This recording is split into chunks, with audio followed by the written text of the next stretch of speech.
bonsoir à tous, j'espère que vous allez tous bien. Comment dire?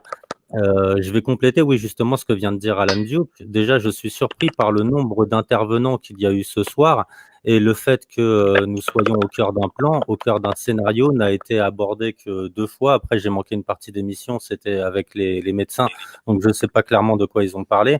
Mais il y a, donc Alan et Natacha, qui a aussi en début d'émission abordé le fait que nous sommes dans un plan, nous sommes dans un scénario. Et pour moi, c'est la pierre angulaire de tout ça. Il est important que tout le monde comprenne que nous sommes au cœur d'un scénario. Ce scénario est mis en place par les mondialistes.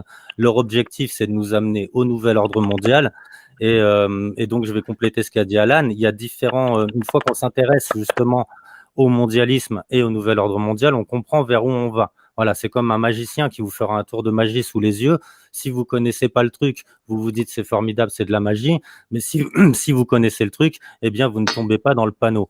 Donc, il est important que tout le monde comprenne bien la suite du scénario pour ne pas tomber dans des pièges, parce que je pense que c'est ce qui se passe actuellement, justement, en France. Et comme le disait Alan ou l'intervenant d'avant, je sais plus, la France a un rôle capital à jouer là-dedans.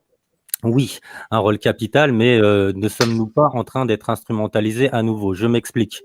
Parmi le scénario des mondialistes, il y a évidemment cette pandémie qui n'est absolument pas un hasard. Cette pandémie n'est pas partie d'un pangolin. Cette pandémie n'est pas partie d'un virus qui se serait échappé de manière hasardeuse d'un laboratoire. Cette pandémie a été planifiée. Cette pandémie a été voulue.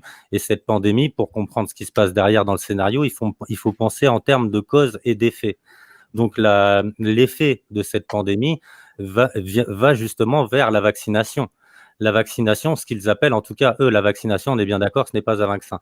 L'inoculation, en tout cas, est quelque chose qui conduit à la suite du projet. La suite du projet, c'est évidemment un programme de dépopulation mondiale, déjà en éliminant les plus faibles, mais aussi par la stérilisation d'une grande partie de la société. Alors, je sais que pour certains, ils ont l'impression que ça va loin, mais intéressez-vous au mondialisme, vous allez voir que tout ceci a été programmé. Pour preuve, Klaus Schwab, qui fait partie du Forum économique mondial, avait fait justement au forum de Davos une simulation de cette pandémie qui s'appelle l'Event 201.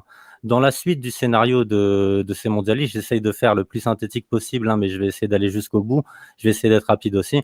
Dans la suite du scénario de ces mondialistes, on a évidemment le grand reset, donc un grand reset économique qui, lui, déjà a été grandement appuyé par l'effondrement de notre économie par les différents confinements qu'il y a eu à travers le monde.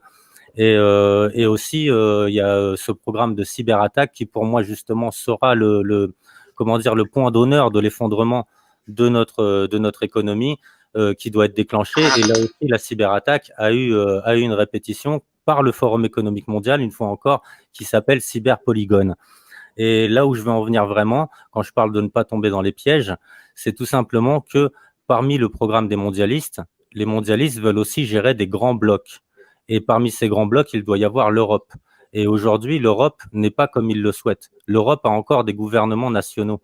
Et parmi le projet de ces mondialistes, c'est de faire tomber les gouvernements nationaux, justement, pour pouvoir ensuite instaurer un gouvernement supranational, un gouvernement européen. Et ça fait partie de leur projet. C'est pour ça que je dis qu'aujourd'hui, il faut faire attention justement à parler systématiquement uniquement de renverser Macron et de renverser le gouvernement, puisque, comment dire, c'est toujours les peuples qui ont été instrumentalisés pour renverser les gouvernements. À travers toute l'histoire des révolutions récentes, toutes les révolutions ont été instrumentalisées. Et aujourd'hui, nous sommes dans un contexte révolutionnaire qui est voulu par le système. Donc c'est pour ça que le niveau de conscience et le niveau de compréhension de chacun, comme le disait Alan Duke, doit très vite augmenter et très vite avancer, parce que sinon, que va-t-il se passer? Nous allons renverser le gouvernement en France, donc la première marche du système. Il ne faut pas oublier que quand on regarde les choses de cette façon-là, Macron n'est pas le sommet de la pyramide, Macron est la base de la pyramide. Macron est un VRP des mondialistes. C'est juste un vendeur, c'est juste celui qui est là pour nous vendre le projet des mondialistes. Et donc, si on se contente juste de renverser le gouvernement national et de ne pas renverser la République avec, et de ne pas comprendre en fait que nous sommes au cœur d'un projet qui va nous conduire vers comment dire, le gouvernement supranational européen, eh bien, ça, c'est ce qui va se passer. C'est-à-dire le chaos va être semé. Et là, pour exemple, je vais vous prendre ce qu'a dit Jacques Attali. il faut créer les conditions d'une révolution dans ce pays avant 2022, et il conclut en disant que cette révolution n'amènera que le pire. Et c'est exactement dans ce contexte où on est aujourd'hui. Donc, ne tombons pas dans le panneau. Ensuite, à partir de là, on peut élaborer deux hypothèses, mais en fait deux issues. Le projet mondialiste fonctionne et nous tombons dans le panneau, et du chaos émerge l'ordre, cette devise franc-maçonne. À ce moment-là, l'Union européenne viendra rétablir le chaos dans tous les pays d'Europe, puisque une fois encore, comme pour la Révolution française, la France aura été leader là-dedans, mais tous les autres pays d'Europe suivront derrière cette révolution. Et à ce moment-là, on sera tombé dans le piège. Soit on arrive justement à déjouer le plan de ces mondialistes, c'est-à-dire de faire comprendre aux gens qu'il ne faut pas s'arrêter à la première marche, qui sont les gouvernements nationaux, donc les VRP de ce nouvel ordre mondial, mais il faut gravir les différentes marches pour aller vers ceux qui sont derrière encore, donc les mondialistes tels que Jacques Attali. Voilà, Jacques Attali n'est pas voyant, il connaît le projet mondialiste. C'est pour cela qu'il sait exactement ce qui va se passer, et c'est pour cela qu'il fait ces déclarations. Tous les gens qui connaissent le projet mondialiste peuvent anticiper exactement, à quelques détails près, ce qui va se produire et ce qui va se passer. Et tous les événements déclenchés actuellement, justement, sont des événements déclenchés artificiellement, comme cette pandémie, comme cette révolte sociale actuellement, qui va dériver en révolution. Alors qu'on me comprenne bien, je ne suis pas contre la révolution, mais j'aimerais qu'avant que cette révolution ait lieu, il y ait d'abord une révolution intellectuelle, une révolution de la compréhension, de savoir où nous sommes, quelles sont les forces qui régissent ce monde et vers quoi on essaye de nous conduire véritablement. Et dans ce cas-là, oui, je suis pour la révolution. Si on va jusqu'au bout, si on détrône le Forum économique mondial et tout ça, là, je suis pour. Maintenant, mettons-nous dans l'optique où nous n'y arrivons pas. Il y a deux manières à ce moment-là de combattre un système.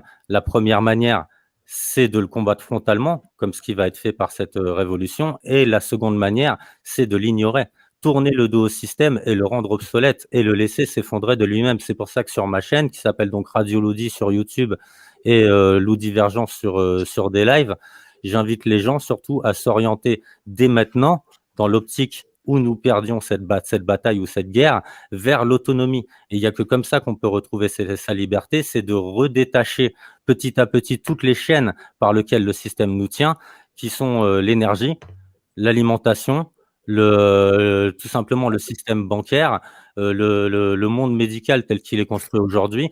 Donc voilà, détachons-nous de toutes ces chaînes, anticipons. J'ai entendu tout à l'heure quelqu'un parler de société parallèle. Oui, je suis assez d'accord avec ce discours. Il faut faire une société parallèle où nous redevenons le plus possible indépendants et autonomes. Et pour moi, ça, c'est une des solutions, qu'il faut absolument envisager au cas où la solution de la révolution et la solution de la rue ne nous conduisent que dans un piège supplémentaire. Voilà, je vais pas faire trop long. Par contre, je vais juste dire un petit truc. J'ai été assez surpris quand même tout à l'heure en début d'émission de voir en fond d'écran ce damier derrière les intervenants, quand on connaît justement toute la symbolique que ça peut avoir. J'ai terminé. Écoute, franchement, il faudra demander à Renaud pourquoi il a mis un damier, mais je crois que c'est la place visiblement de Nice. La place de Nice, Garibaldi ou Masséna qui avait ce type de damier. Mais effectivement, alors